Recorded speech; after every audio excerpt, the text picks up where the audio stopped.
notre Père. Célébrer, nous venons célébrer, nous venons pour louer, adorer.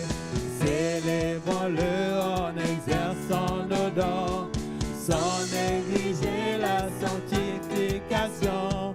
Célébrons-le par un comportement qui soit conforme à son enseignement. Célébrer, nous venons célébrer, nous venons pour louer, adorer Dieu notre Père. Célébrer, nous venons célébrer, nous venons pour louer, adorer. Célébrer, nous venons célébrer, nous venons pour louer, adorer Dieu notre Père. Célébrer, nous venons célébrer, nous venons pour louer, adorer. Célébrer, célébrer, nous venons célébrer, nous venons pour louer, adorer Dieu notre Père. Célébrer, nous venons célébrer, nous venons pour louer, adorer. Aujourd'hui, dans le monde entier, d'autres personnes aussi acclament Dieu et chantent Dieu. D'autres personnes louent Dieu. Et nous sommes ici aussi pour faire de même.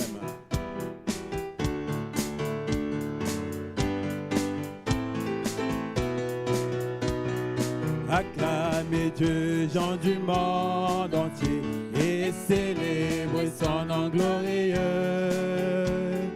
Honorez-le par vos louanges, dites à votre Dieu, tu es grand, Tu es grand, grand et glorieux, grand et glorieux. tu es grand, Tu es grand, grand et glorieux, grand et glorieux. nous t'honorons par nos louanges, tu es notre Dieu. Acclamez Dieu, gens du monde entier, et célébrez son nom glorieux. Honorez-le par vos louanges, dites à votre Dieu, tu es roi, Tu es roi, fort et redoutable. oh fort et redoutable. Oh, tu es roi, Tu es roi, fort et redoutable. fort et redoutable. Nous t'honorons par nos louanges, tu es notre Dieu. Acclamez Dieu, gens du monde entier, et célébrez son nom glorieux. Honorez-le par vos louanges, dites à votre Dieu, ta puissance Ta puissance, brise tous nos liens. brise tous nos liens. Oh, ta puissance Ta puissance, brise tous nos liens. brise tous nos liens.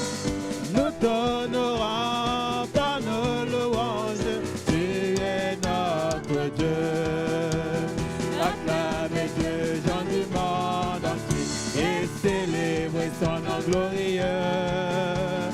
Honorez-le par vos louanges, dites à votre Dieu des louanges. Tes louanges, Éclat dans nos cœurs, éclat dans nos cœurs. oh tes louanges. Tes louanges, Éclat dans nos cœurs, éclat dans nos cœurs.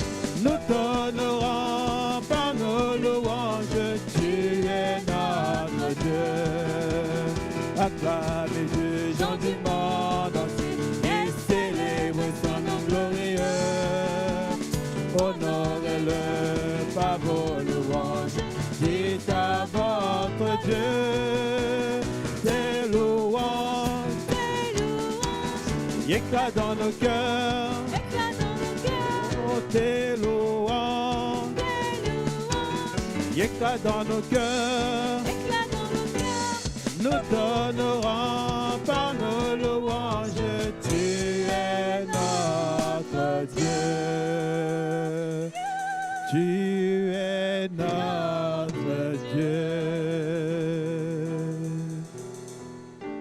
tu es notre Dieu. L'Éternel règne. Il est revêtu de majesté. L'Éternel a la force en guise de vêtements, en guise de ceinture. Aussi le monde est ferme. Il n'est pas ébranlé. Ton trône est établi depuis longtemps. Tu existes de toute éternité. Les feux font entendre l'Éternel. Les feux font entendre leur voix. Les feux font entendre le grondement de leurs flots.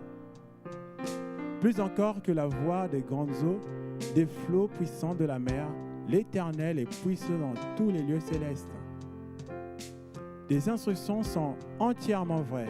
La sainteté convient à ta maison, l'Éternel jusqu'à la fin du monde.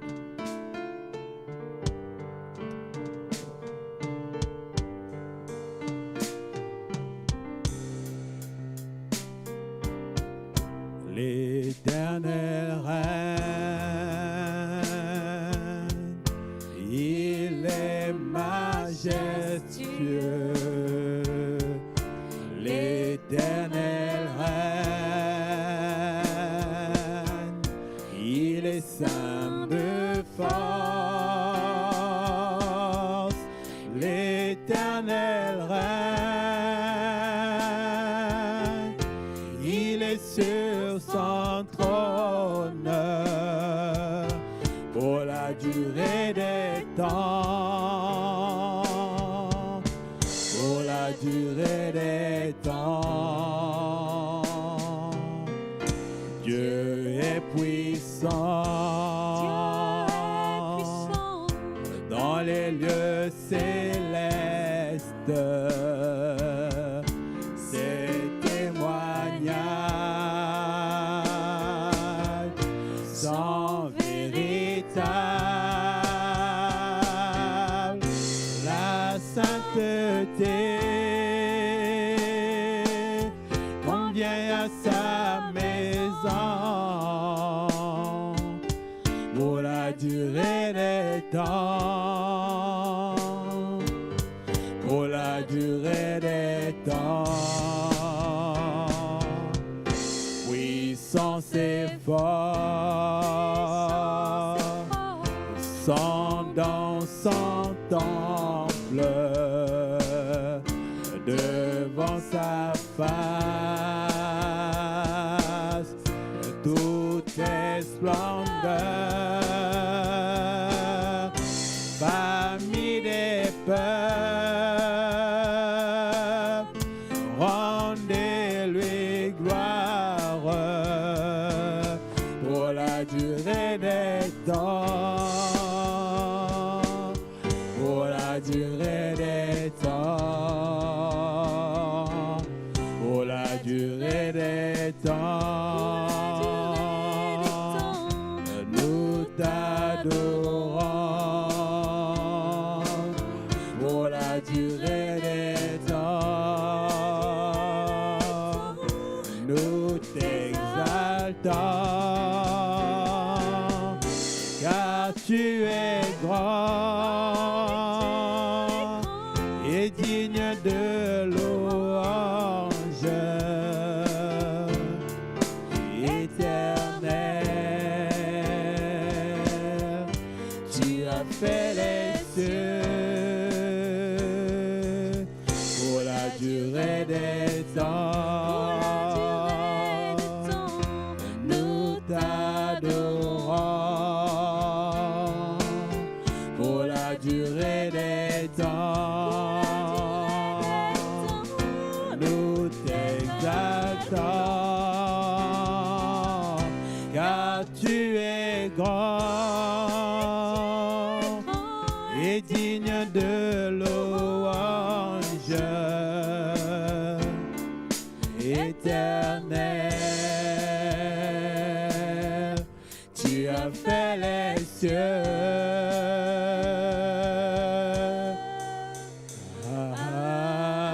Amen.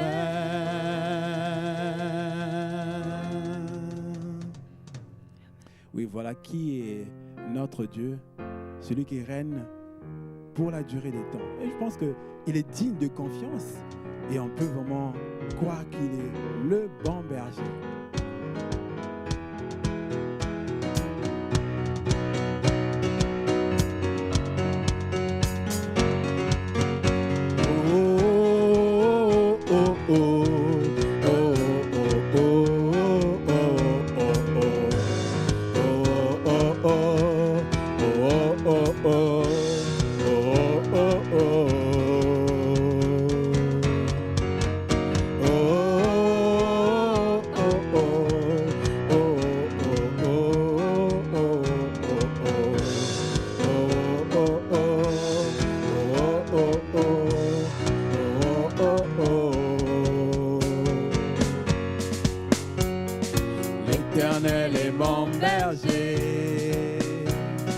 De rien je ne manquerai.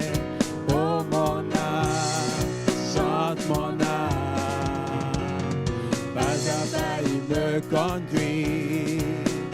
Au bord des eaux calmes je le suis. Oh mon âme, chante mon âme. Oui, toujours le bonheur et la grâce m'accompagneront devant sa face. Dans sa présence, tellement de joie, tellement de joie. Et tant qu'il se trouve auprès de moi, aucun mal, mon âme, tu ne craindras. Et dans son temps, je reviendrai, je reviendrai. Et si je traverse encore la vallée de l'ombre de la mort, oh mon âme, chante mon âme, puisqu'il m'aime le premier, non rien ne pourra me séparer de son amour, de son amour. Oui, toujours le bonheur et la grâce m'accompagneront devant sa face.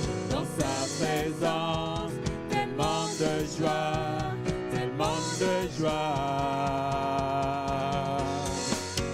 Et tant qu'il se trouve auprès de moi, aucun mal, mon âme, tu ne craindras. Et dans son temps, je reviendrai, je reviendrai. Yahweh, Yahweh, tu fais briller sur moi ton soleil. Yahweh, Yahweh, ta lumière chasse au loin les ténèbres. Yahweh, Yahweh, ta parole éclaire mon sentier. Yahweh, Yahweh, Yahweh. Bientôt il viendra me chercher et dans sa maison j'habiterai. Oh mon âme, chante mon âme, sans cesse jusqu'à son retour.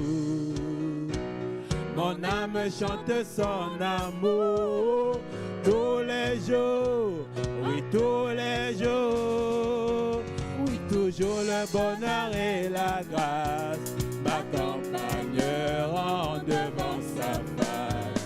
Dans sa présence, tellement de joie, tellement de joie. Et tant qu'il se trouve auprès de moi, aucun mal, mon âme, tu ne craindras. Et dans son temps, je reviendrai, je reviendrai. Yahweh, Yahweh, tu fais briller sur moi ton soleil. Yahweh, Yahweh, ta lumière chasse au loin les ténèbres. Yahweh, Yahweh, ta parole éclaire mon sentier. Yahweh, Yahweh, Yahweh.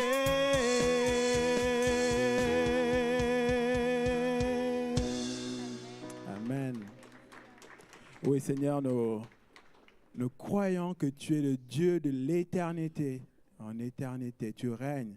Et nous croyons que tout ce qui est écrit dans la Bible te concernant est vrai. Et ce que tu dis de nous aussi est vrai, que par la foi en Jésus-Christ, nous devenons tes enfants. Que tu es notre bon berger et que tu nous gardes en tes précieuses mains. Oui, que l'honneur et la gloire te reviennent pour qui tu es, pour ce que tu fais dans nos vies. À toi l'honneur. En Jésus-Christ. Amen. Vous pouvez vous asseoir et prendre le temps de dire un mot, de parler à Dieu au travers de la prière ou dire un mot d'encouragement. sentez-vous libre, en tout cas, de pouvoir prier avec des prières courtes pour qu'un maximum de personnes puissent prier.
deuxième temps de notre culte, qui est le moment de la Sainte Seine, nous rappelant de ce que Jésus il a accompli pour l'humanité, pour tous les hommes et toutes les femmes.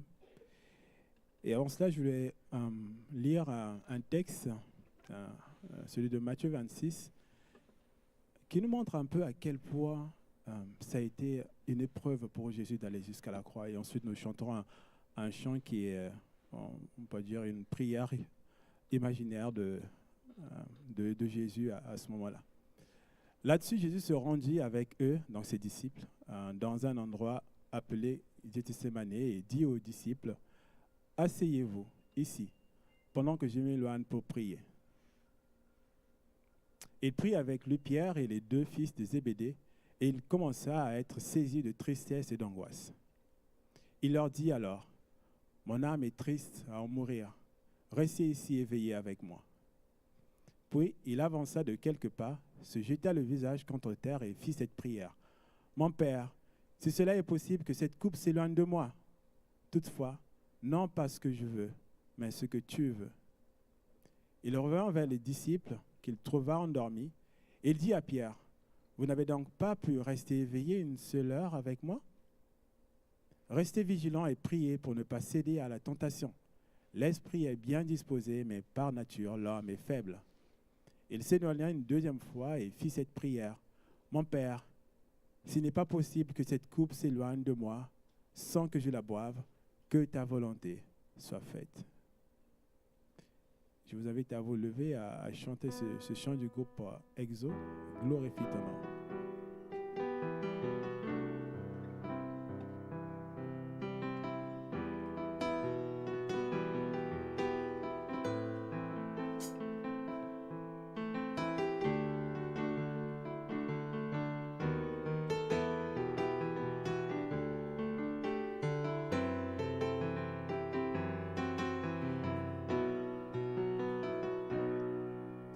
N'est-il point d'autre choix devant la coupe que celui de marcher sur cette route,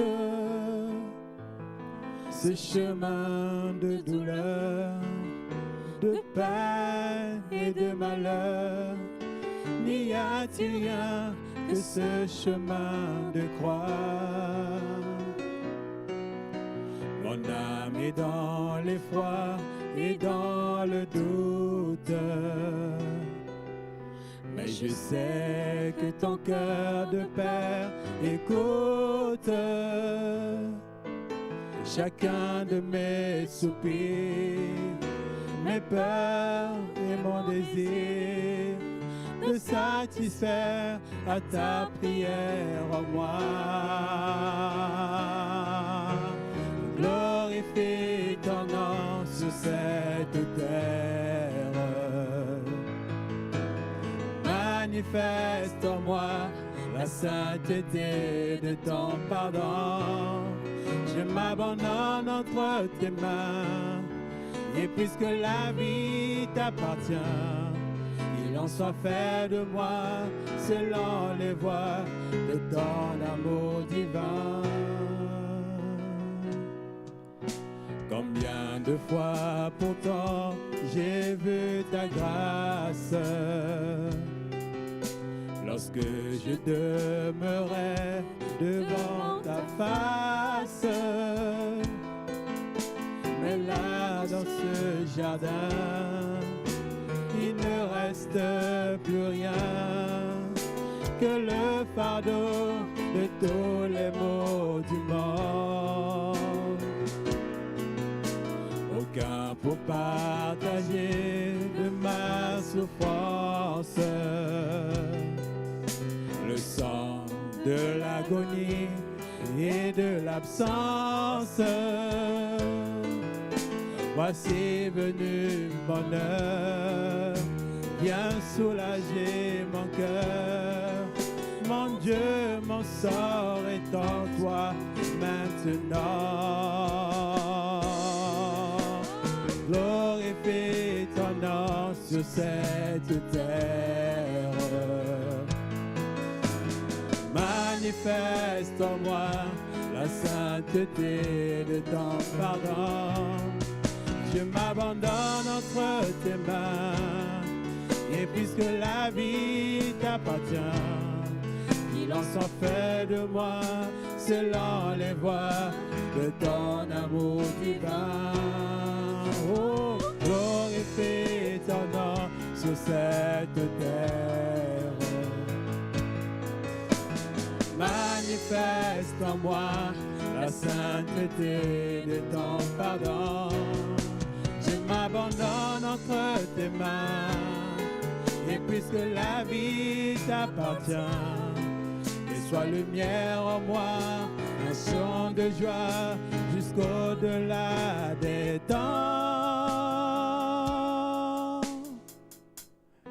Et que le monde voit briller en moi la gloire que ta grâce m'a donnée.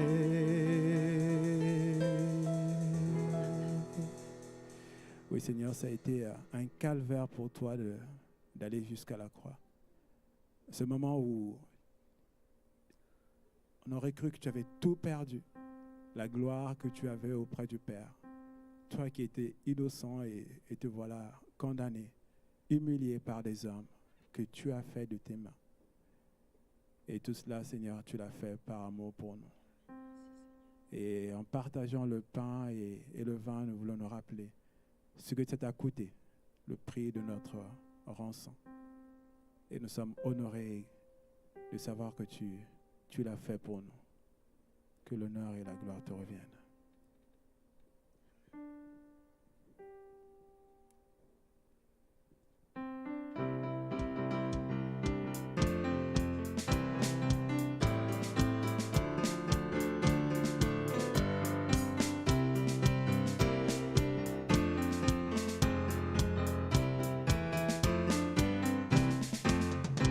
Le Seigneur nous a aimés comme l'on n'a jamais aimé.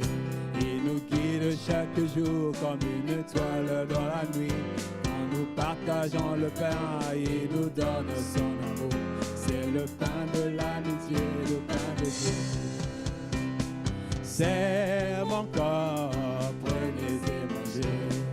C'est mon sang, prenez et buvez. Car je suis la vie. Je suis l'amour. Ô Seigneur, emporte-nous dans ton amour. Le Seigneur nous a aimés comme l'on n'a jamais aimé. Tous les gens de son village, c'était le fils du charpentier. Il travaillait de ses mains comme l'ont fait tous ses voisins. Il connut le dur labeur de son métier. C'est mon corps, prenez et mangez. C'est mon sang, prenez et buvez, car je suis la vie et je suis l'amour. Ô Seigneur, emporte-nous dans ton séjour. Le Seigneur nous a aimés comme l'on n'a jamais aimé. Son amour était si grand qu'il en mourut sur une croix. Son amour était si fort qu'il triompha de la mort. Il sortit de son tombeau, il est vainqueur. C'est mon corps, prenez et mangez. C'est mon sang, prenez et buvez. Car je suis la vie et je suis l'amour. Ô Seigneur, emporte-nous dans ton séjour. Le Seigneur nous a aimés comme l'on n'a jamais aimé. Il rassemble tous les hommes et les fait vivre de sa vie. Bien tous les chrétiens du monde sont les membres de son corps. Rien ne peut les séparer de son amour. C'est mon corps, prenez et mangez. C'est mon sang, prenez et buvez. Car je suis la vie et je suis l'amour. Ô Seigneur, emporte-nous dans ton séjour. Ô Seigneur, emporte-nous dans ton amour. Amen. Et pouvez vous asseoir, merci. On a pour habitude de partager le pain et et le jus de raisin, le pain qui représente donc le corps de Jésus et le pain sans sang. Et on invite tous ceux qui ont donné leur vie à Jésus-Christ, qui croient que Jésus est leur Seigneur et leur Sauveur, qui a accepté d'être son disciple, de partager ces éléments et pour les autres, pour mener aussi ces temps de réflexion sur ce qu'est la foi chrétienne, croire en Jésus-Christ. Mais avant de partager les éléments, on va lire un texte de l'apôtre Paul dans 1 Corinthiens 11, à partir du verset 23, qui nous dit « En effet, j'ai reçu du Seigneur ce que je vous ai transmis. Le Seigneur Jésus, la nuit où il a été arrêté, a pris du pain. Après avoir remercié Dieu, il a rempli et a dit « Prenez, mangez, ceci est mon corps qui est rempli pour vous. Faites ceci en souvenir de moi. » De même, après le repas, il a pris la coupe et a dit « Cette coupe est la nouvelle alliance en mon sang. Faites ceci en souvenir de moi toutes les fois que vous en boirez. » En effet, toutes les fois que vous mangez ce pain et que vous buvez cette coupe, vous annoncez la mort du Seigneur jusqu'à ce qu'il vienne. Oui, Seigneur, nous reconnaissons que c'est par tes meurtrissures, par le sacrifice de ton corps, par le sang qui a été versé, que nous sommes sauvés, que nous recevons le pardon de Dieu. Et nous n'avons pas de mérite. Aucun de nous ne peut venir avec les innombrables bonnes œuvres qu'il a accomplies pour dire « Seigneur, je mérite ton pardon et je mérite d'être dans ta famille. » Parce que tu nous rappelles que tu es saint, que tu es pur et qu'un seul péché nous disqualifie de la course. Mais Jésus, par sa grâce, par son sang précieux qui nous purifie, nous remet sur le chemin. Et nous rentrons dans ta famille, accueillis comme des enfants. Et nous sommes vraiment reconnaissants pour cela. Oui, Seigneur, tous les jours, nous puissions nous rappeler que ce n'est pas par nos œuvres, mais c'est par toi. Et que c'est toi qui as tout accompli pour nous. Que l'honneur et la gloire te reviennent encore. En Jésus. Amen. On va faire passer les éléments qu'on va prendre les uns après les autres.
Merci Seigneur encore pour cet amour inconditionnel. Et nous allons passer à un autre temps de notre culte qui sont les annonces puis la prédication par notre pasteur Sylvain.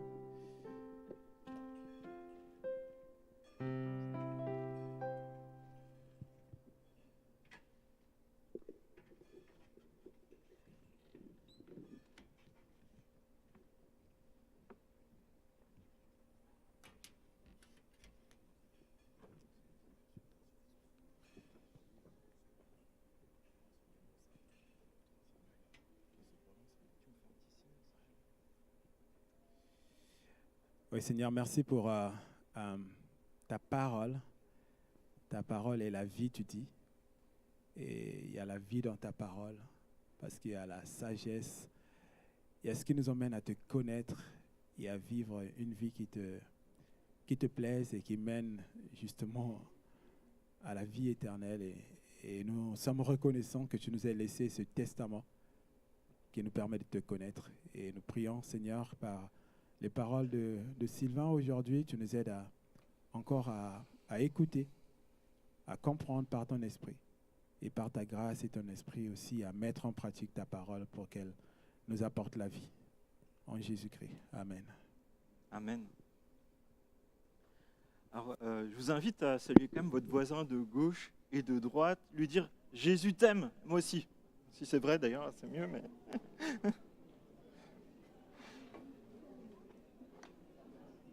Tu peux demander à Denise de venir aussi.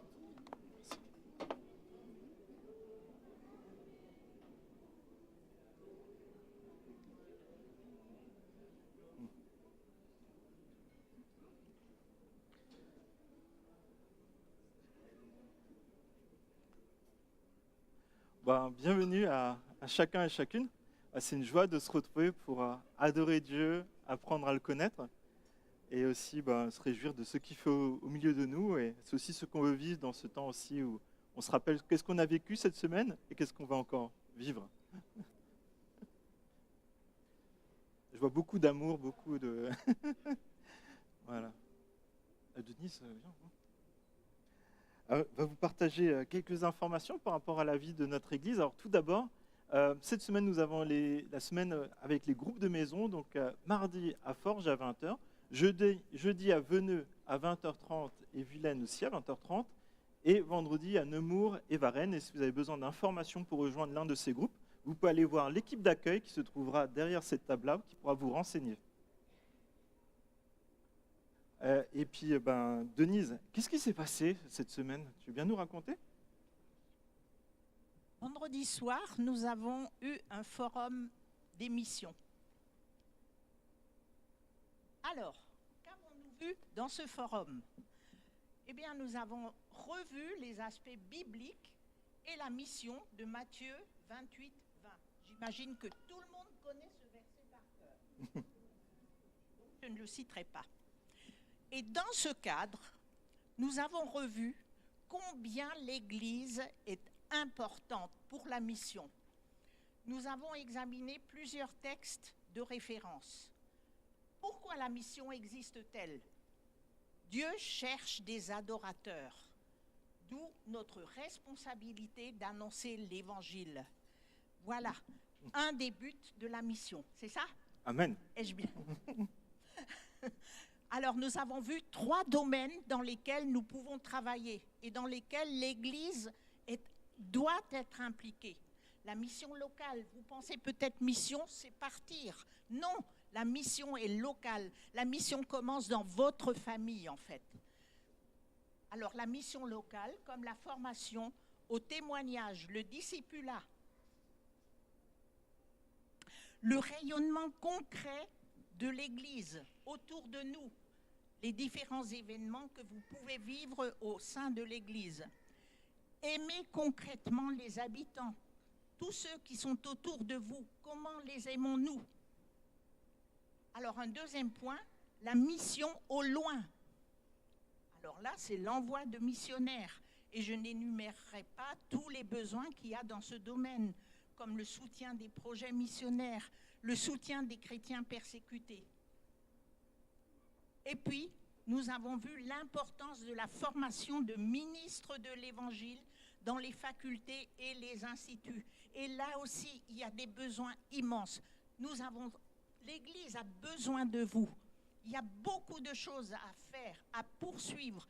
Et pour cela, notre devoir et notre responsabilité est de nous engager.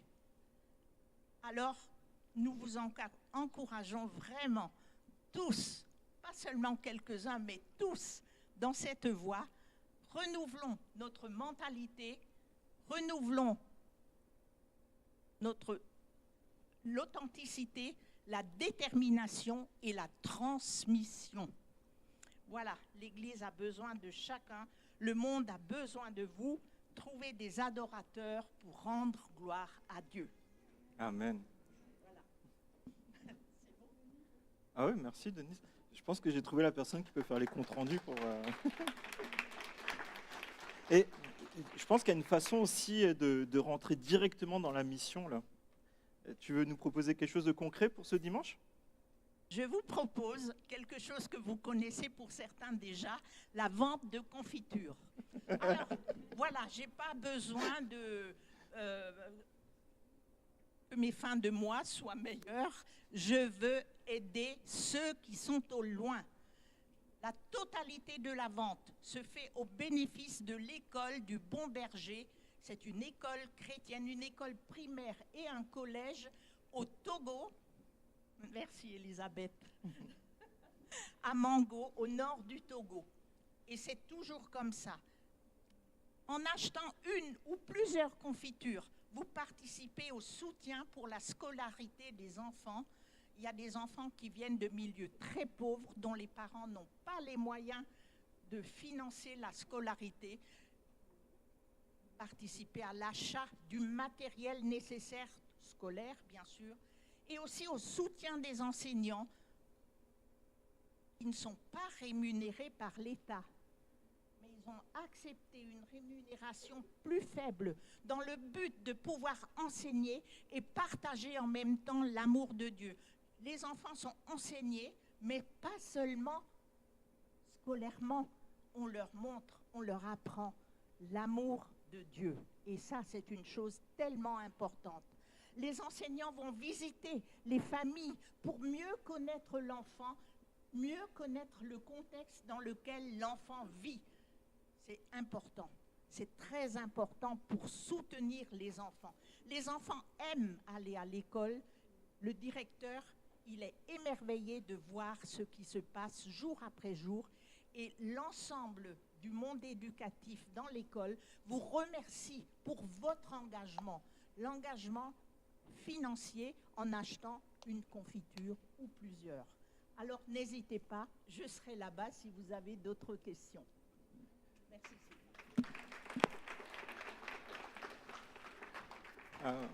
Merci Denise. Je tiens à préciser qu'il y a un enseignement biblique aussi qui est chaque jour pourvu aussi dans l'école pour les enfants.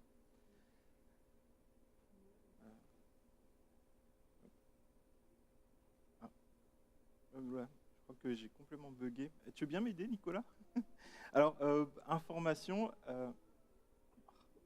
Voilà. Le forum des missions qui était le forum des ministères qui était prévu la semaine prochaine, en fait, qui visait à présenter les différents services dans l'Église aussi pour pouvoir les découvrir et aussi peut-être les expérimenter. En fait, on s'est rendu compte qu'en fait, il y avait beaucoup plus de services qu'on imaginait, et rien que de préparer tout ça avec des sortes de descriptions de comment ça fonctionne, ça va nous prendre un peu plus de temps que prévu. Donc on s'est dit, on préfère faire quelque chose un peu mieux construit pour qu'on puisse mieux en profiter. Et du coup, on va reporter ce temps-là, et on vous en reparlera prochainement. Donc samedi, si vous venez, vous pouvez désherber le parking, mais il n'y aura que vous, sans doute. Voilà. C'est bon? Donc le forum des ministères est reporté. Date à noter, le vendredi 30 mai, on aura un temps spécial, un temps de louange et de remerciement à Dieu. On approche de la fin de l'année scolaire, et on pense vraiment que c'est un temps où on peut aussi adorer Dieu, et avec un temps spécial dans la louange. Elisabeth, tu peux t'approcher, s'il te plaît? Alors, Elisabeth voulait aussi nous partager rapidement un petit mot de remerciement.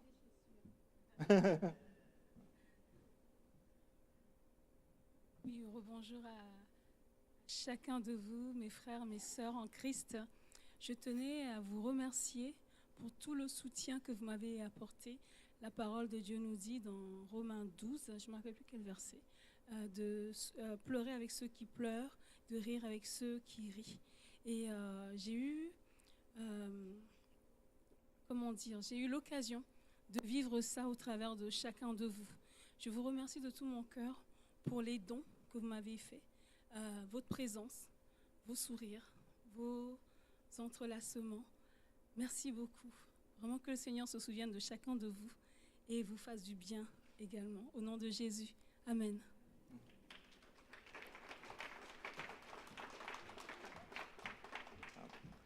Le mot d'Élisabeth concerne, je ne l'ai pas dit, donc je le dis, en fait, sa période de deuil qu'elle a vécue et aussi le fait qu'on ait pu aussi l'entourer en ayant aussi un temps de cérémonie pour se recueillir ensemble, comme les obsèques avaient lieu au Togo, elle ne pouvait pas s'y rendre, donc on l'a vécu ici, ensemble, en église, avec les frères et les sœurs. Voilà. Donc aussi, on a l'opportunité de remercier Dieu de tout ce qu'il nous donne dans notre quotidien.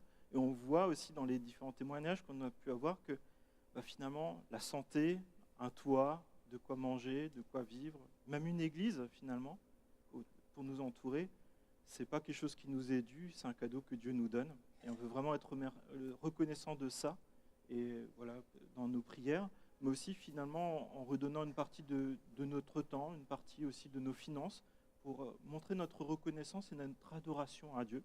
Et c'est pour ça aussi que vous pouvez aussi soutenir financièrement l'Église avec le tronc qui est ici, donc sa boîte en bois, mais aussi au niveau de l'équipe d'accueil qui se trouvera aussi là-bas, qui pourra aussi vous informer comment vous pouvez soutenir financièrement l'Église. Mais on veut surtout que ça soit toujours un geste d'adoration vis-à-vis de Dieu. On ne donne pas pour une personne, on ne donne pas pour du carrelage, on donne pour Dieu, quoi qu'il arrive. Et on voulait aussi vous sensibiliser aussi à la poursuite des travaux qui ont lieu dans la partie arrière des locaux. Et donc, voilà, je vous invite à la prière et aussi, si vous le souhaitez, pouvoir y contribuer financièrement. Si vous souhaitez aussi peut-être voir un peu l'ampleur des travaux, les responsables et l'équipe d'accueil pourront aussi vous y accompagner. Il ne faudra pas y aller en trop grand groupe, mais voilà, c'est des espaces qu'on veut mettre à disposition pour nos enfants, pour qu'ils puissent être enseignés dans la parole de Dieu, dès que possible, si possible, dès cet automne, si Dieu le permet. Aussi,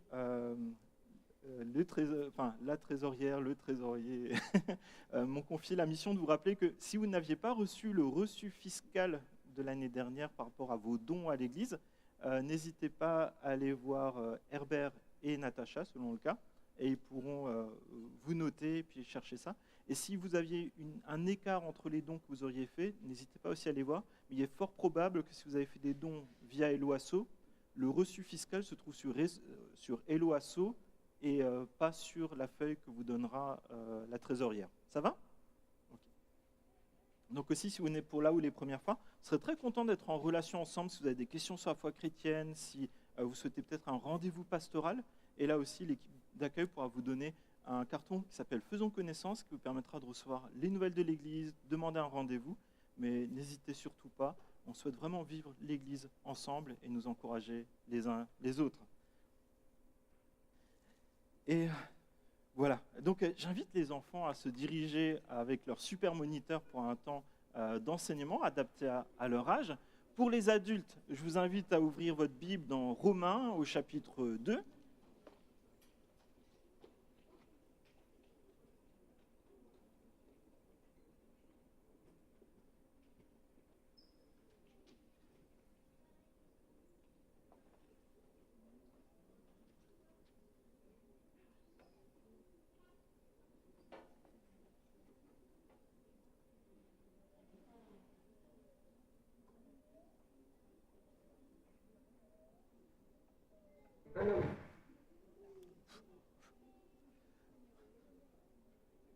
Et donc ça fait vite quand les enfants partent. Hein. Je ne sais pas combien ils sont par rapport au nombre de moniteurs, mais bon courage. Ok. Vous savez, on vient de finir une série de prédications sur le livre d'Agée, et je pense que ça nous a pas mal secoué peut-être dans nos fondations. ça nous a amené à peut-être revoir des priorités, chercher aussi la volonté de Dieu. Et je me suis dit, en fait, sur les quelques dimanches qui nous restent aussi avant la fin des vacances scolaires, ça pourrait être bon en fait de revenir à une série qui est plus doctrinale, en fait, qui nous permet d'avoir un socle commun de la compréhension de la vie chrétienne, de la Bible. Et je me suis dit, je vais continuer la série de prédications que j'avais entamée sur le livre de Romains. Et là, en commençant à la préparer, je me suis dit, waouh, ça va pas être si simple que ça. Dieu m'a beaucoup travaillé durant cette semaine par rapport à ce message. Et je tiens tout de suite à préciser qu'en fait, il n'y a pas de super chrétiens, il n'y a pas de personnes qui sont meilleures que d'autres. En fait, je pense que ce message-là, ces versets de la Bible s'adressent vraiment à chacun d'entre nous, sans jugement de valeur. On veut se mettre à l'écoute de Dieu. Est-ce que ça vous va ?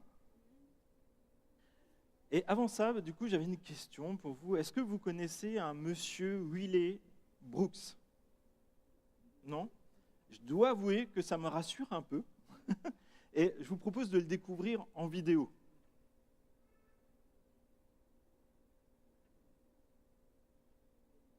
Si tu veux bien. Un homme d'une religion qui comprend qu'on peut se nourrir exclusivement d'air, comme se fait surprendre chez McDo. Le pire, c'est que les miracles fait aussi partie de sa religion. C'est la raison qui lui donne des parties franchement entendues. Son nom, c'est Wiley Brooks. Il est le fondateur d'un mouvement appelé Restarianisme. Dans les années 70, cet adepte de télévision déclare à la télévision que le secret de sa musculature, c'est qu'il se nourrit exclusivement de lumière. First, you must fix the habit of eating. Et il va multiplier les passages télé en mentionnant des phrases comme eating is a required habit just like drinking alcohol or smoking cigarettes. Son slogan, ne mangez rien. Mais le pire, c'est que ça marche. Brooks se fait une fortune avec les livres de ses séminaires. Les restarianistes utilisés partout dans le monde et il y en a même aujourd'hui en France. Et soyons clairs, partout dans le monde, il y a des gens qui souffrent, il y a des gens qui sont malades, il y a même des morts. S'il vous plaît, ne les écoutez pas. Seulement, voilà un million de spectateurs. Brooks est surpris d'entendre ce McDo. Il s'avère même que c'est un accro à la junk food. Disgracé, l'homme disparaît, mais aujourd'hui, il ne dévore pas. Si vous cherchez aujourd'hui sur le site internet, vous verrez que l'ex-culturiste explore les limites de la nourriture en affirmant que la junk food est une nourriture cosmique. Il écrit même que les restaurants McDonald's sont des lieux vivants, inspirant vibrants d'amour, d'abondance, de créativité, d'immortalité et de bien-être de l'esprit. Son nouveau slogan, ne mangez rien, sauf un Big Mac. Désolé pour le son, mais je vais juste résumer du coup. En fait, c'est quelqu'un qui a dit qu'en fait, on n'avait pas besoin de manger, et comme ça, on se sentirait mieux, parce que finalement, manger, c'est un peu comme fumer une cigarette, ça vous fera du mal. Et donc, en fait, il y a des gens qui ont suivi son exemple, et il y a des gens qui se retrouvaient dans des situations de santé dramatiques, et visiblement, il y a même des personnes qui sont mortes. Et en fait, cette personne-là, on l'a retrouvée où ? Dans un McDo. Et il est pris sur le fait, et il dit, mais en fait, c'est différent, le McDo. C'est quelque chose de cosmique, et du coup, voilà, c'est bon. Et en fait, il a poussé l'hypocrisie jusqu'à son terme. Voilà, donc je suis content que vous ne le connaissiez pas. Mais voilà, en fait, du coup, ça nous interroge en fait, sur la question de l'hypocrisie. Et j'ai trouvé une définition de l'hypocrisie dans le Larousse, et la définition est celle-ci. Attitude consistant à dissimuler son caractère ou ses intentions véritables, à affecter des sentiments, des opinions, des vertus que l'on n'a pas, pour se présenter sous un jour favorable et inspirer confiance. Alors ça, c'est la définition du Larousse. Si on prenait un peu les définitions qu'on aurait dans la Bible et qu'on les regroupait, ça donnerait l'hypocrisie spirituelle prend deux formes dans la Bible. Agir d'une manière contraire à ce qu'on prétend croire et mépriser les autres sans tenir compte de ses propres failles. Et Jacques, au chapitre 1, verset 22, nous dit cela.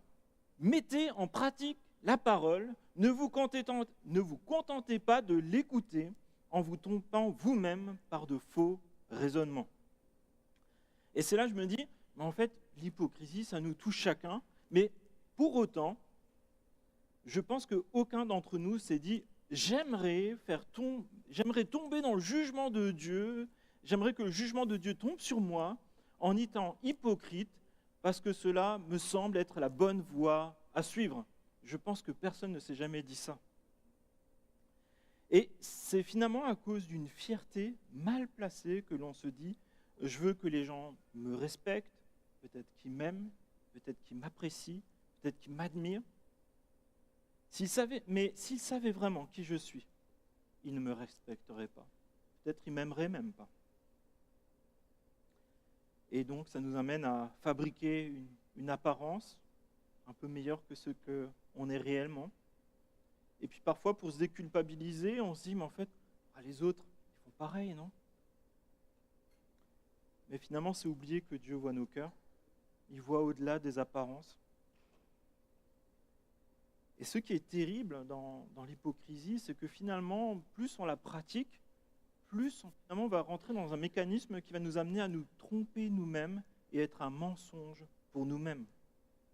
Et justement, Paul, dans le passage qu'on va voir, il confronte les Juifs sur un faux sentiment de sécurité qu'ils ont devant Dieu, en raison, en quelque sorte, d'un héritage religieux qu'eux auraient et que les autres n'auraient pas. Ils possèdent la loi de Dieu, ils peuvent l'enseigner en toute confiance aux autres, mais finalement, ils se trompent parce qu'ils étaient des discoureurs de la loi, mais pas des pratiquants de la parole de Dieu. Et si nous sommes honnêtes en écoutant les accusations que nous allons voir de Paul, nous nous sentirons tous, chacun d'entre nous, moi y compris, concernés par des péchés, par des tentations, par des luttes en lien avec l'hypocrisie. Et nous sommes tous concernés par l'hypocrisie. Chacun d'entre nous souhaite être apprécié, non? Ouais. Chacun d'entre nous aimerait être aimé. Chacun d'entre nous aimerait être valorisé. On aimerait être admiré aussi, non? Et la tentation, elle est là, je pense, dans notre quotidien, d'essayer d'impressionner les autres, par notre intelligence, par notre gentillesse parfois, et parfois même par notre spiritualité. Cherchons notre gloire au lieu de chercher la gloire de Dieu. Et parfois, nos cœurs et nos pensées sont loin de Dieu et nous ne laissons pas le Saint-Esprit travailler en profondeur en nous et nous interpeller. Lorsque parfois Dieu nous reprend, on se dit que c'est la personne ou qu'on se dit bah, c'est peut-être un faux sentiment. Mais Dieu est en train de nous parler, en fait on dit non mais ça ne me concerne pas tellement en fait. Et Paul nous révèle dans le passage qu'on va voir des pièges qui sont récurrents de l'hypocrisie. On ne sera peut-être pas tous dans tous les pièges et peut-être vous ne vous sentirez pas concernés par ces pièges-là, il y en aura sans doute d'autres. Mais en fait ces pièges nous amènent à nous tromper nous-mêmes et ce que Paul va dire, ça nous éloigne de la gloire de Dieu. Et il va même dire qu'on va blasphémer le nom de Dieu. Et c'est pour ça qu'il y a des conséquences à l'hypocrisie spirituelle. Et l'hypocrisie, c'est un mensonge destructeur qui insulte Dieu. L'hypocrisie donne gloire à l'homme et l'hypocrisie insulte la gloire de Dieu. Et je vous invite à lire ce passage donc dans Romains au chapitre 2, versets 17 à 24. Donc si vous avez la même Bible que moi, c'est la page 733, donc Romains chapitre 2, verset 17. Toi qui te donnes le nom de juif, tu te reposes sur la loi. Tu places ta fierté sur ton Dieu. Tu connais sa volonté et tu discernes ce qui est important, car tu es instruit par la loi. Tu es convaincu d'être le conducteur des aveugles, la lumière de ceux qui sont dans les ténèbres, l'éducateur des ignorants, le maître des enfants, parce que tu possèdes dans la loi l'expression de la connaissance et de la vérité. Toi qui enseignes les autres, tu ne t'enseignes pas toi-même. Toi qui prêches de ne pas voler, tu voles. Toi qui dis de ne pas commettre d'adultère, tu commets l'adultère. Toi qui as les idoles en horreur, tu pilles les temples. Toi qui places ta fierté dans la loi, tu déshonores Dieu en la transgressant. En effet, le nom de Dieu est blasphémé parmi les nations à cause de vous, comme cela est écrit. Père, je te prie, s'il te plaît, que tu ouvres les yeux de nos cœurs, nos oreilles, pour que nous puissions nous mettre chacun à ton écoute, Seigneur, que tu puisses nous parler par ton esprit et nous révéler ta gloire. Je te prie, s'il te plaît, que nous puissions nous décentrer de nous-mêmes pour nous centrer sur toi, sur la vérité, sur l'amour, Et je te prie, s'il te plaît, que tu nous aides tous à grandir, chacun d'entre nous, à lutter contre le péché et vraiment nous fier à toi, Seigneur, trouver notre identité à toi, en toi, Seigneur. Et Seigneur, je te prie, s'il te plaît, que dans ce temps, même si peut-être c'est un peu difficile, Seigneur, que tu nous fasses grandir dans notre maturité spirituelle, dans notre vie chrétienne, dans notre façon de voir le monde. Je te prie ainsi dans le nom de Jésus. Amen. Alors, je tiens tout de suite à préciser quand même que Paul est juif, et donc ce n'est pas du tout du racisme. Il parle aux juifs en étant lui-même juif. Donc ça, c'est dit. Et la question qui est posée ici dans cette première partie, c'est l'hypocrisie, finalement, elle donne gloire à qui? À l'homme. Et ce que Paul dénonce, finalement, dans un premier temps, c'est le verset 17. « Toi qui te donnes le nom de juif, tu te reposes sur la loi, tu places ta fierté dans ton Dieu. » On pourrait se dire, ah bah c'est chouette, il est en train de les encourager. Mais c'est vrai que si on regarde tout le passage, on se rend compte que finalement, ce n'est pas tout à fait le cas. Que Paul est en train de mettre en lumière des choses qui ne vont pas. Et là, il est question de se vanter de notre élection, du choix que Dieu a fait pour nous sur la base de mérite. Et dans le passage qui précède, qu'on a vu il y a quelques mois de cela, en fait, Paul était en train de dénoncer l'immoralité sexuelle, toutes les façons de penser des païens qui ne collaient pas. Et les Juifs pouvaient facilement dire « Amen, Paul, tu as raison, les païens, ils font des orgies, les païens, ils ne sont pas fidèles à leurs femmes, et ainsi de suite. » Et là, Paul arrive et il dit « Mais en fait, parlons de vous, parlons de nous en tant que Juifs. » Et il était très difficile pour un Juif qui pensait avoir une morale supérieure aux païens de se dire que Dieu va aussi les juger. Mais Paul rappelle au verset 11, donc le passage précédent, que Dieu ne fait pas de considération de personne. Dieu ne fait pas de favoritisme. Les propos de Paul sont choquants pour les Juifs. Leur culture, elle se base sur le fait d'être choisi par Dieu. C'est un peuple choisi. Et en fait, parfois, ils sont allés jusqu'à dire, mais finalement, on est un peu meilleur que les autres peuples. On est un peu plus saint qu'eux. Pourtant, ça ne l'est pas. Et si on regarde ce que dit la Bible de ce sujet-là, dans Deutéronome au chapitre 7, ce n'est pas parce que vous dépassez tous les peuples en nombre que l'Éternel s'est attaché à vous et vous a choisi. En effet, vous êtes le plus petit de tous les peuples, mais parce que l'Éternel vous aime. Parce qu'il a voulu tenir le serment qu'il a fait à vos ancêtres, qu'il vous a fait sortir par sa main puissante et vous a délivré de la maison d'esclavage, de la main de Pharaon, roi d'Égypte. Ils n'avaient rien à se vanter, mais Dieu les a choisis par amour. Et de génération en génération, il les a gardés. Et comprenez bien qu'en fait, on peut se dire descendant d'Abraham, mais même papa Abraham a fait des erreurs. Par moments, il avait beaucoup de foi et c'est vraiment notre exemple. Et pour autant, parfois, il s'est planté. La première GPA consignée dans la Bible, gestation pour autrui d'Ismaël par Agar, qui a été demandée par Sarah, ça a posé plein de difficultés de famille et même des difficultés entre les peuples par la suite. Mais Abraham, il a fait d'autres bêtises encore. À un moment, il a dit par 2 fois que Sarah, ce n'était pas sa femme, et sa femme s'est retrouvée dans des palais et on ne sait pas exactement ce qui s'est passé. Mais Dieu a protégé Sarah des autorités païennes du Pharaon, d'Abimélec, et finalement, ces autorités païennes ont été parfois finalement plus justes qu'Abraham lui-même. Et ça, c'est un exemple, mais finalement, toutes les personnes que vous pouvez trouver dans la Bible, aucun n'est parfait, que ce soit Abraham, Jacob, David, ou même un monsieur Paul.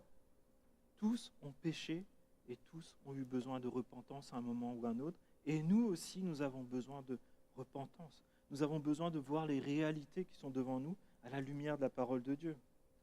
Mais heureusement, Jésus, lui, il a mené la vie parfaite en fonction des critères de Dieu, à la lumière de la parole de Dieu.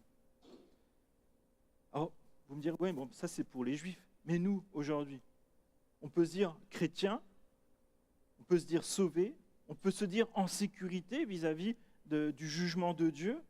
Pourquoi ? Parce qu'on est enfants de chrétiens. On vient d'une famille de chrétiens, on est peut-être la 10e génération d'une famille de pasteurs. Ça fait peut-être 25 ans qu'on est assis sur la même chaise dans l'église. Mais ce n'est pas l'évangile de Jésus-Christ, c'est une fausse sécurité. Sur quels critères Dieu nous choisit-il? On l'a vu par son amour. Et en 1 Corinthiens, au chapitre 1, versets 27 à 31, il nous dit qu'on ne peut pas faire le fier par nous-mêmes, mais en fait, on peut être fier d'appartenir à Dieu. Il a choisi les choses faibles de ce monde, méprisées par ce monde. Pourquoi? Pour sa gloire. Tu peux venir tel que tu es, dans tes faiblesses, dans tes manquements, et tu peux venir pour dire, je veux faire ta gloire. Je veux être vrai devant toi. Nous n'avons aucun mérite à nous approprier. Pourquoi? Parce que Dieu nous a choisis tels que nous sommes. Lorsque nous étions encore ennemis, rebelles, pécheurs, Dieu t'a choisi. Nous n'avons aucun mérite. Alors peut-être ce matin, tu te sens faible, tu te sens méprisé, tu te sens incapable.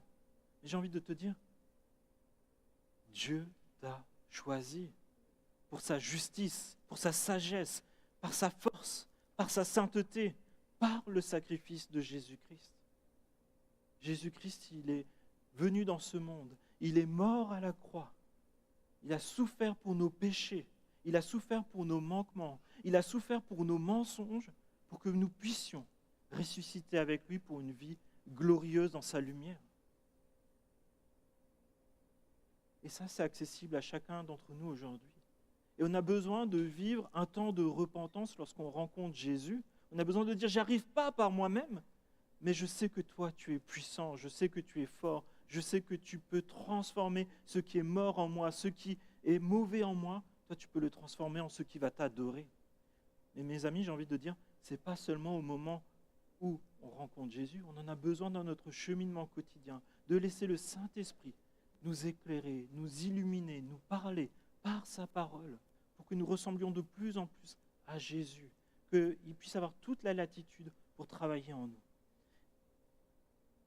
Romains au chapitre 2, verset 15, donc les passages qui sont juste précédents et qui parlaient particulièrement aux païens, il est dit, il montre que l'œuvre de la loi est écrite dans leur cœur, donc le cœur des païens, leur conscience en rendant témoignage et leurs pensées s'accusant ou se défendant tour à tour.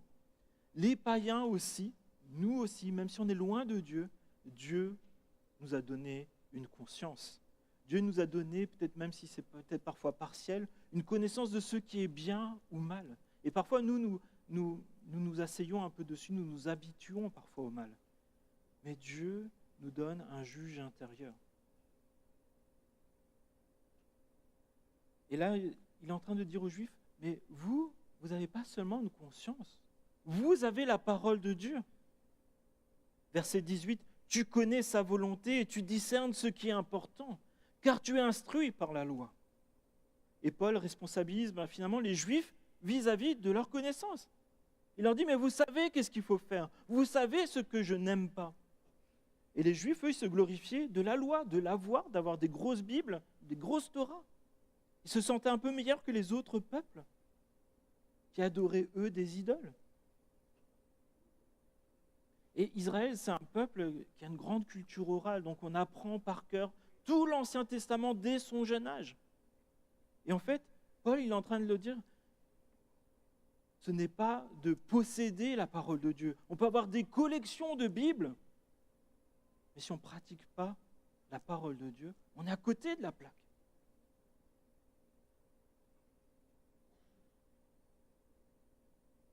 Et justement, c'est Jésus. Alors, je trouvais que Paul, finalement, il était encore assez doux. Quand j'ai essayé de voir qu'est-ce que Jésus disait en fait de ces choses-là, il disait justement, en fait, vous arrêtez sur des petits détails.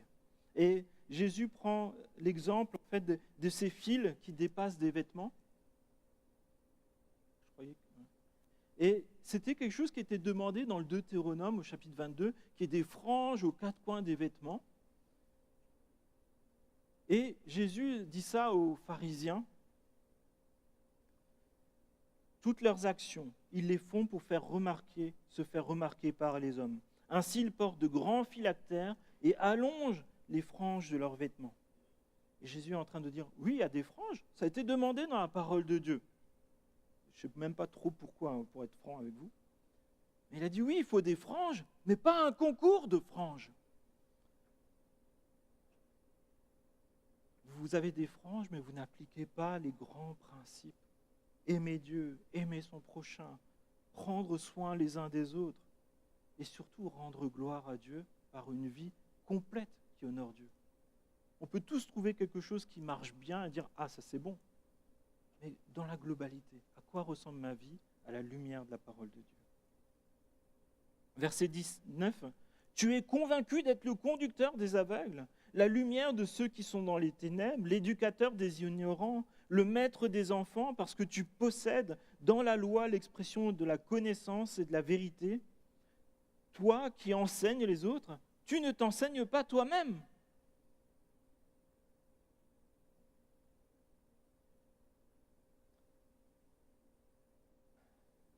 Et les Juifs considéraient les païens comme des enfants ignorants, aveugles, dans les ténèbres, insensés. Et finalement, Dieu jugera chacun en fonction de ses péchés. Mais combien sommes-nous plus redevables devant Dieu de ce que nous connaissons? Si nous ne le recevons pas lorsque Dieu parle, si nous ne le pratiquons pas. Matthieu 23, au verset 15, Jésus dit cela. « Malheur à vous, spécialistes de la loi et pharisiens hypocrites, parce que vous parcourez la mer et la terre pour faire un converti. Et quand il l'est devenu, vous en faites un fils de l'enfer 2 fois pire que vous. Malheur à vous, conducteurs aveugles. Vous dites, si quelqu'un jure par le temple, cela ne compte pas, mais si quelqu'un jure par l'or du temple, il est engagé. » Comprenez qu'on est tous concernés par ces défis. Qu'est-ce que nous enseignons? Qu'est-ce que nous enseignons à nos enfants? Qu'est-ce que nous enseignons à nos frères et sœurs? Qu'est-ce que nous montrons de la vie chrétienne autour de nous? Parfois, il y a des fausses doctrines qui s'immiscent dans la vie chrétienne, parfois même dans l'Église. Et parfois, il y a des fausses doctrines qui sont assez pernicieuses, en fait, qui sont assez discrètes. C'est parfois juste d'avoir une mauvaise hiérarchie de doctrines. De dire, en fait, pour moi, par exemple, cette doctrine du parler en langue, elle est plus grande que la question de comment on est sauvé. Et c'est là où ça nous interpelle tous. Il y a ce qu'on dit et ce qu'on fait suivre, surtout à l'heure des réseaux sociaux. On a tous une influence énorme. Que partageons-nous comme enseignement? Nous sommes responsables de ce que nous partageons aussi. Et nous pouvons subtilement nous placer comme des enseignants. Pour ça, il y a quelques mois de cela, avec les responsables de l'Église et les anciens, nous avons justement partagé aussi une charte des réseaux sociaux, mais qui s'applique aussi à nos échanges du quotidien, que ce soit dans ce qu'on dit, dans ce qu'on envoie même par SMS. Et je vous lis un extrait. « Si un enseignement doit être partagé, assurons-nous qu'il soit cohérent doctrinalement avec les enseignements de l'Église, de la Bible.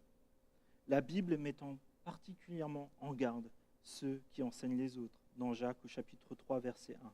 Ne soyez pas nombreux à vouloir devenir des enseignants, car vous le savez, mes frères et sœurs, nous serons jugés plus sévèrement. » Je continue la lecture de ce que nous avons partagé dans la charte. Nous diffusons en priorité les enseignements présents sur le site de l'Église, ainsi que des sources doctrinalement proches de notre Église, telles que Tout pour sa gloire, Évangile 21, Revenir à l'Évangile. Si un enseignement spécifique nous semble nécessaire, nous prenons contact avec le pasteur ou les anciens pour leur suggérer de nous enseigner sur ce sujet-là.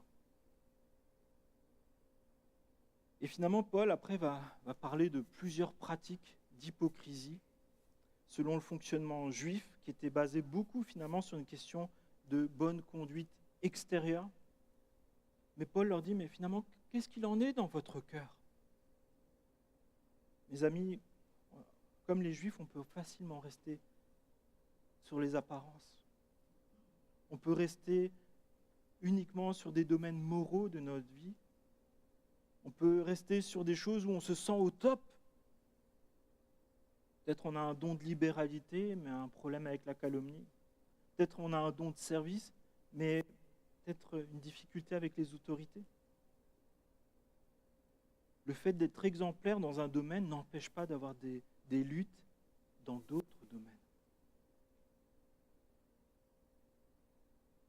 Et parfois, moi le premier, on est tenté de faire comme Brooks, de parfois même devoir trouver des astuces pour essayer de justifier notre inconsistance en disant que on a tous peut-être une répartie un peu comme le McDo. Voilà. On a peut-être des stratagèmes qui nous permettent de nous dégager lorsque Dieu nous reprend ou lorsqu'on est pris en flagrant délit. Parfois, on est même un peu comme ce Brooks, tenté de se vanter d'une révélation supérieure de Dieu qui justifierait pourquoi on s'empêtre dans notre péché. Et Paul va donner quelques éléments pratiques de cela. Il va leur parler du vol. Toi qui prêches de ne pas voler, tu voles. Nous disons aussi, j'imagine, à nos enfants de ne pas voler. Mais est-ce qu'on est vraiment toujours au point dans tous les domaines? Qu'en est-il du travail dissimulé? Alors, j'ai fait une recherche pour trouver la définition de qu'est-ce que c'est le travail au noir, le travail dissimulé. C'est un travail que l'on rémunère comme une activité professionnelle non déclarée aux autorités, tout en ne déclarant pas fiscalement à l'État comme des revenus. Donc pour la personne concernée, ça veut dire pas de retraite, pas d'assurance maladie, pas de chômage, pas de ressources aussi pour le bon fonctionnement de l'État, des écoles, des routes, de l'assurance maladie. S'il arrive un accident, sans doute pas d'assurance professionnelle. Et puis finalement, c'est tout simplement de l'illégalité. Alors je voudrais nuancer quand même, parce qu'en fait, si quelqu'un vous aide et que vous voulez simplement lui donner un pourboire, le remercier, ce n'est pas la même chose qu'une activité professionnelle de construire la charpente de la maison, par exemple, si vous aide à faire votre jardinage. Hein. Mais faisons attention à ces choses-là. C'est un exemple, peut-être qu'il y en a d'autres. Paul les reprend, verset 22, « Toi qui as les idoles en horreur, tu pilles les temples. » En fait, ça consiste finalement à profiter peut-être du business des temples païens pour finalement faire un compromis entre finalement la religion juive ou chrétienne, hein, finalement aujourd'hui, et finalement l'appât du gain. Aujourd'hui, comment ça pourrait se manifester? Ça pourrait être de dire, en fait, moi, mon entreprise, ils font n'importe quoi, moralement, ils exploitent des gens et ainsi de suite. Et finalement, dire, finalement, j'ai quand même pas mal d'avantages financiers, j'ai quand même pas mal d'avantages sociaux dans cette entreprise, donc bon, je vais dire que je ne suis pas d'accord, mais j'y reste quand même. Il y a des compromis comme ça. Et on est tous concernés par ça, c'est peut-être pas le meilleur exemple, mais je pense que chacun d'entre nous a régulièrement des luttes entre ce qui est juste devant Dieu et les intérêts qu'on peut avoir. Et après, Paul continue, toujours au verset 22, « Toi qui dis de ne pas commettre l'adultère, tu commets l'adultère. »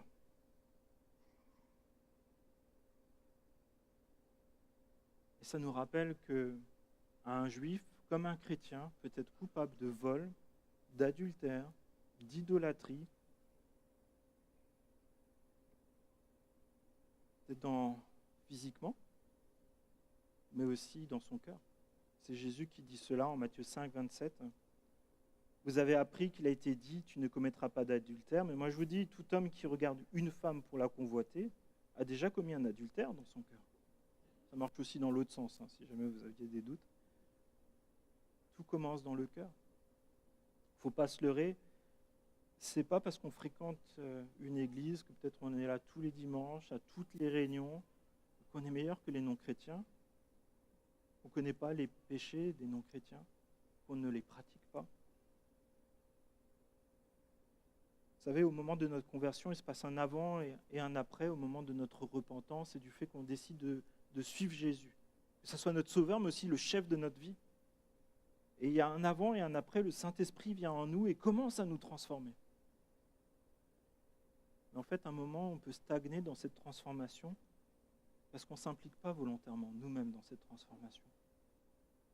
Le Saint-Esprit va nous reprendre, mais si à un moment, on ne prend pas nous-mêmes la décision de nous repentir, de lutter contre le péché, de vivre dans une repentance régulière dans la semaine, de lutter contre l'hypocrisie. Pouvant être chrétien et avoir finalement les mêmes fonctionnements mondains, les mêmes astuces que Brooks et son McDo. On peut être pris en flagrant délit par Dieu ou par ses frères et nous entêter dans l'hypocrisie finalement de sauver notre honneur, de donner une bonne figure. Mais finalement, lorsqu'on reste dans cet état d'esprit, on se détruit nous-mêmes et on détruit autour de nous notre famille, notre Église, le témoignage chrétien. Mais la bonne nouvelle, qui est pour chacun d'entre nous, parce qu'on est tous concernés par ce qu'on vient de voir, Dieu nous tend les bras. Dieu nous aime. Dieu nous dit, il n'est pas trop tard. Je suis là. Tout peut changer. Change de cap. Verset 23. Toi qui places ta fierté dans la loi, tu déshonores Dieu en la transgressant. On peut manier avec beaucoup de dextérité la parole de Dieu pour enseigner les autres, mais pas nous mettre à son écoute. Et le fait de transgresser la parole de Dieu déshonore Dieu. Et pour être franc, on est tous pécheurs. Si nous sommes parents, je suis persuadé, en tout cas moi ça m'arrive en tant que parent aussi, on dit des choses à nos enfants, on leur dit peut-être de ne pas se mettre en colère, et nous, on dit de ne pas dire des gros mots, de ne pas dire du mal des autres, et nous. On peut être pasteur et préparer des prédications et aborder la parole de Dieu, et finalement c'est un boomerang qui nous revient, et Dieu qui te dit, mais toi t'en es où? Il faut annoncer la parole de Dieu, mais il faut surtout la vivre. Et en fait, si Dieu nous reprend, ce n'est pas pour nous punir, c'est pour qu'on grandisse, pour qu'on le connaisse, pour qu'on pratique sa parole, parce que c'est là où il y a la vie en abondance. La vraie question qui se pose maintenant à chacun d'entre nous, c'est est-ce qu'on veut rester dans l'hypocrisie ou est-ce qu'on veut se repentir? Est-ce qu'on veut laisser le Saint-Esprit œuvrer en nous? Parce que, mes amis, l'hypocrisie, c'est un mensonge qui veut donner la gloire à l'homme. Et je nous invite à donner la gloire à Dieu, justement. Parce qu'au verset 24, il nous est dit cela. En effet, le nom de Dieu est blasphémé parmi les nations à cause de vous, comme cela est écrit. Et finalement, lorsqu'on se ment à nous-mêmes, on insulte Dieu. Et on se dit que peut-être Brooks, voilà, c'est une secte, c'est quelqu'un qui, dans une autre religion, mais finalement nous, en tant que chrétiens, en tant que protestants, en tant qu'évangéliques, en tant que baptistes, en tant que chrétiens ici dans cette région, sur quoi on s'appuie? J'ai trouvé, je ne sais pas si vous connaissez un monsieur Tony Anthony. Non? On va le découvrir, j'espère que la vidéo marche, sinon on coupera. Nicolas, tu veux bien la lancer?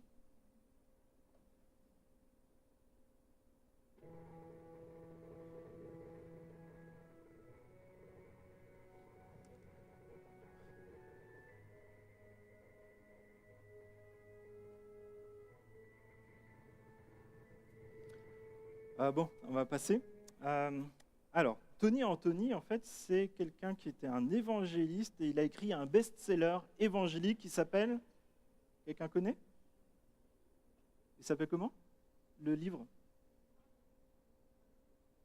Ah, pas de souci. L'œil du tigre.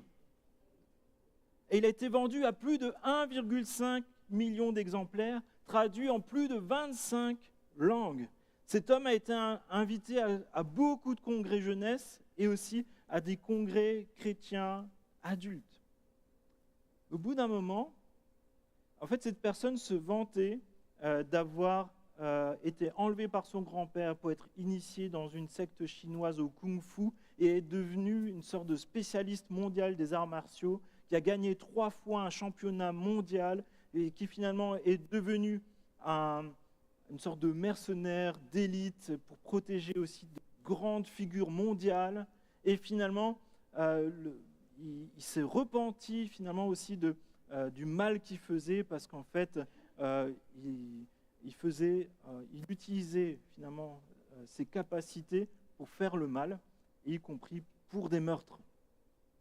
Et il témoigne être allé en prison, et puis en prison, là, il y a un chrétien qui est venu, il se convertit, et là, il a une audience mondiale où il prêche l'évangile à des milliers, des dizaines de milliers, voire des centaines de milliers de personnes.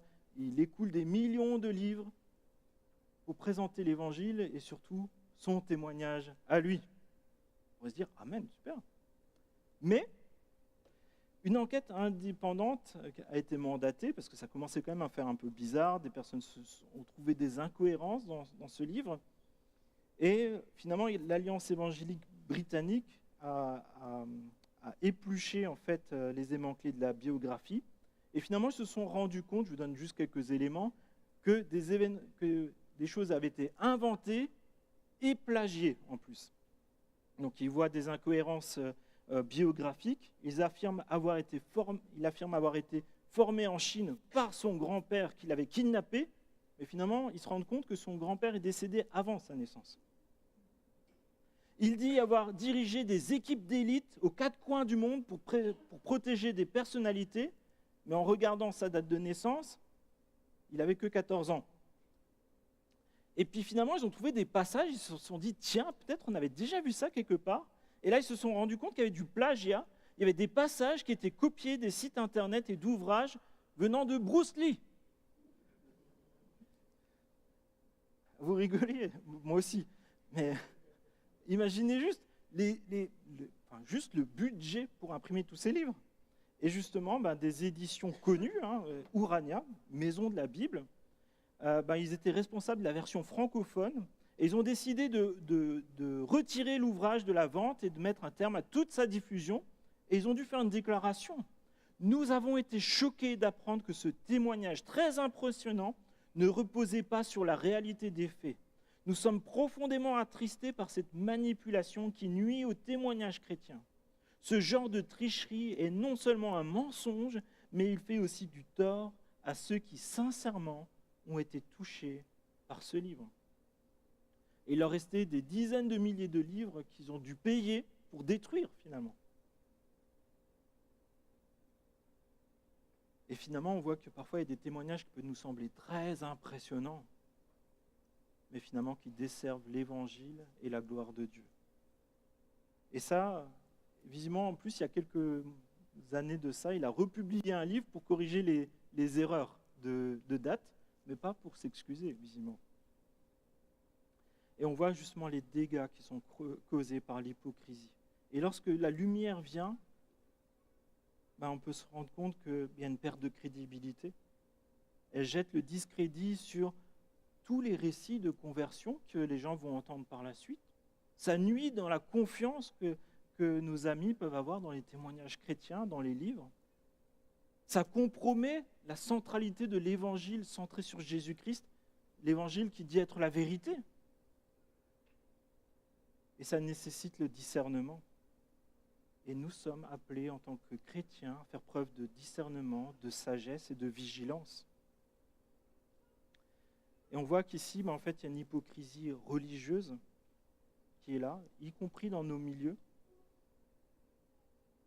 Mais qu'en pense un non-chrétien ?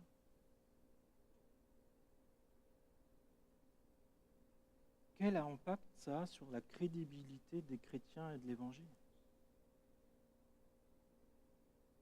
Je trouvais ce commentaire, je pense qu'il va de quelqu'un que j'aime beaucoup dans sa façon d'aborder les passages bibliques. C'est Matthew Henry, c'est traduit en français, et il dit ça. Une humble louange à Dieu, pleine de reconnaissance, est la racine et la plénitude de toute piété. Mais l'orgueil, la vantardise et la fausse louange du Seigneur sont la base de l'hypocrisie. La fierté spirituelle est ce qu'il y a de plus dangereux dans les différentes manifestations de l'orgueil. Que les soi-disant chrétiens ne vivent pas conformément au témoignage qu'ils professent, ils déshonorent le Seigneur et ils commettent un grand mal. Beaucoup méprisent à tort l'ignorance et la foi chétive de certaines personnes de leur entourage. Ils affichent cependant une certaine prétention quant à leur savoir, malgré le vide et le manque de puissance de leur vie spirituelle. sont fiers d'annoncer l'Évangile, mais leur vie profane déshonore Dieu, si bien que son nom est finalement blasphémé. Quand j'ai lu ce passage, je me suis dit, Seigneur, mais aide-nous à être humbles, aide-nous à t'adorer tel que tu es, dans la simplicité, avec ferveur, mais nous sachions vraiment rester sur les choses essentielles. Et c'est vrai que dans nos milieux évangéliques, on présente souvent l'évangile finalement comme la réponse de Dieu à la misère de l'homme. Dieu sauve de la mort et du péché. Amen. Il rétablit notre dignité à l'image de Christ. Et c'est totalement juste et c'est totalement vrai. Mais nous devons aussi, je pense, régulièrement nous rappeler que l'objectif de Dieu, lorsqu'il a créé l'homme et la femme, c'était pour sa gloire, pour que nous manifestions sa gloire. L'objectif de Dieu,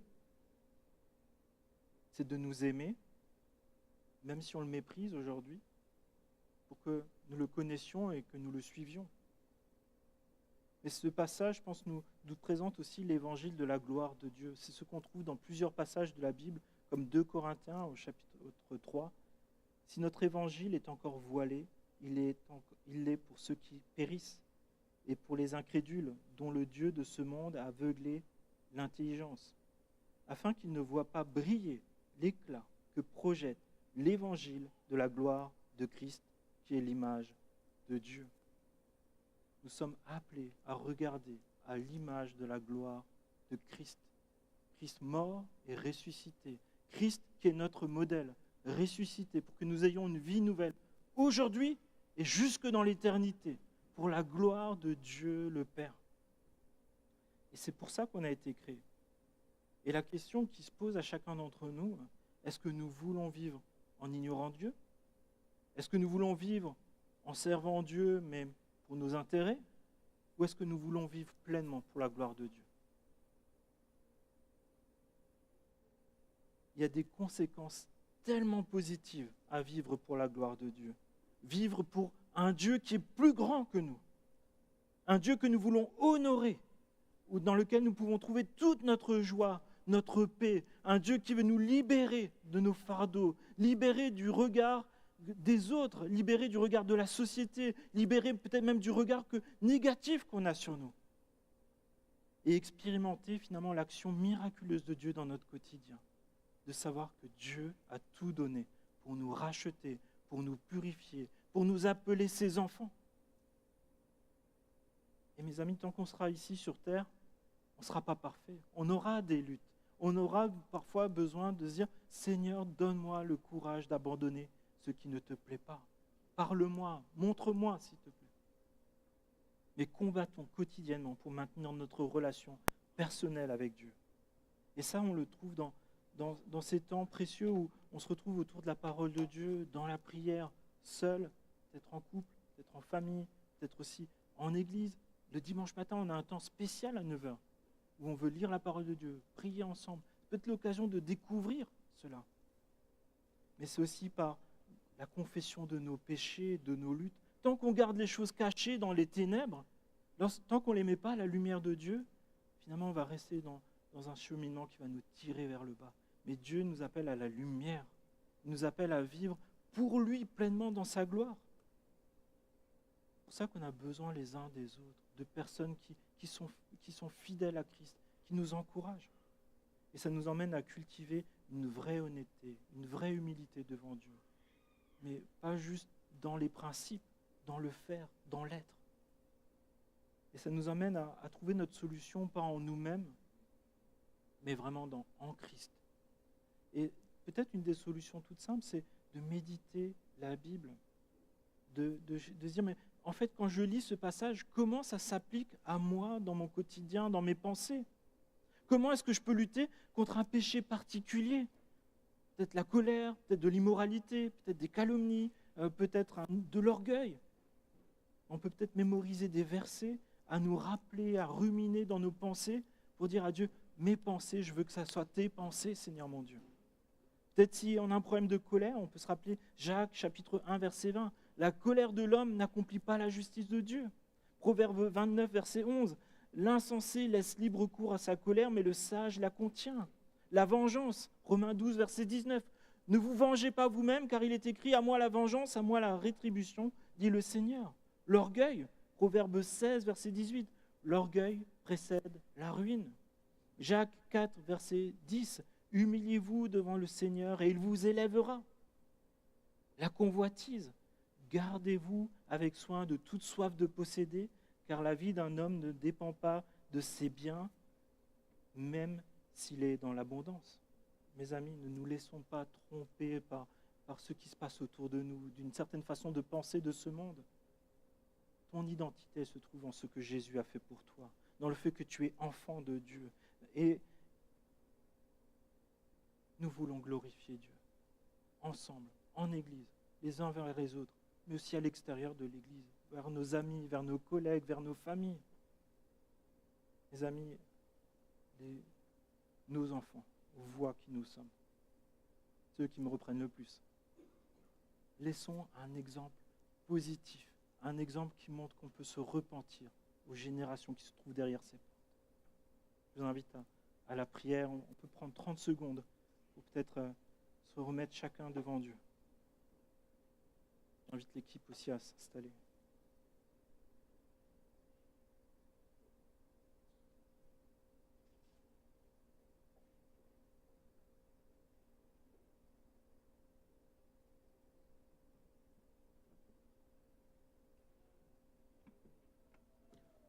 Oui, Père, nous venons simplement devant toi avec humilité et c'est vrai que je pense que tu nous parles à chacun.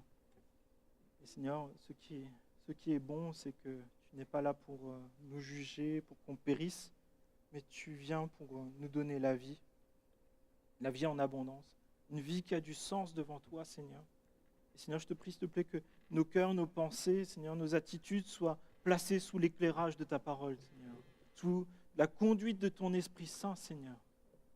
Je te prie que dans ce temps, tu puisses vraiment nous donner un temps où nous puissions vraiment décider peut-être tout à nouveau, de dire Seigneur, je veux vivre pleinement pour toi.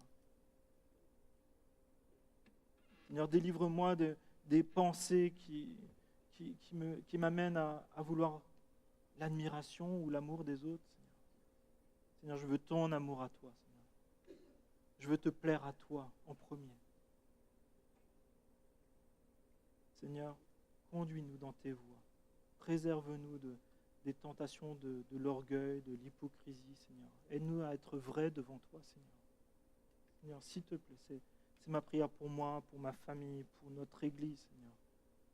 Seigneur, je te prie, s'il te plaît, que tu nous aides à être témoins de Jésus-Christ par nos paroles, par nos enseignements, par nos attitudes, par nos pensées, Seigneur. Par nous-mêmes, c'est impossible, Seigneur, mais nous nous attendons à toi parce que tu es un Dieu qui est puissant, un Dieu qui vit en nous. Et Seigneur, je te prie, s'il te plaît, de nous transformer, de nous emmener à la repentance, à abandonner les choses qui te déplaisent pour pratiquer celles qui te plaisent, s'il te plaît, mon Dieu. Donne-nous la force, donne-nous le courage, donne-nous l'humilité, s'il te plaît. Et Seigneur, aide-nous, Seigneur, à être fiers de qui tu es dans nos vies, Seigneur. Je te prie ainsi dans le nom de Jésus. Amen.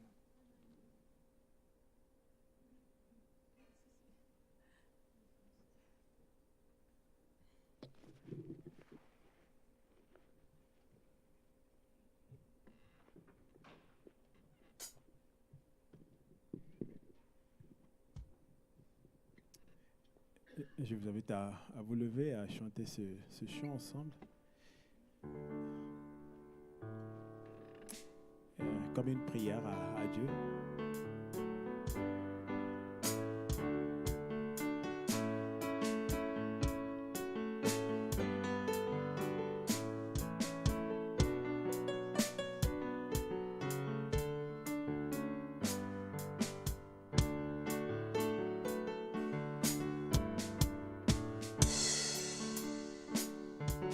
Sauveur, ô Maître, dirige mes pas, que mes regards ne s'attachent qu'à toi, que rien ne vienne troubler mon esprit. C'est ma prière le jour et la nuit. Sainte sagesse, parole de Dieu, fais que mon cœur s'abandonne à tes vœux, qu'il me conduise au plus près de mon Père, puisqu'être fils de Dieu m'est si cher. Que rien sur terre, que nul ici-bas n'offre à mon âme autre chose que toi. Tu es le seul à pouvoir me combler, mon héritage, ma joie et ma paix. Là tes divines victoires infinies, que ce soit toi qui soutienne ma vie, sur ta lumière attendant ton retour. Je veux garder mes yeux chaque jour sur ta lumière attendant ton retour. Je veux garder mes yeux chaque jour. Que ce chant nous porte tout au long de cette semaine et tout au long de notre vie, et que la parole de Dieu soit notre lumière. C'est la fin de notre culte. Au revoir à ceux qui sont sur YouTube peut-être. Et puis pour ceux qui sont là, vous pouvez encore profiter d'un temps ensemble pour partager, échanger. Et puis bonne semaine. Il y a des beignets, des gâteaux que j'ai. Ah oui. Fait avec amour.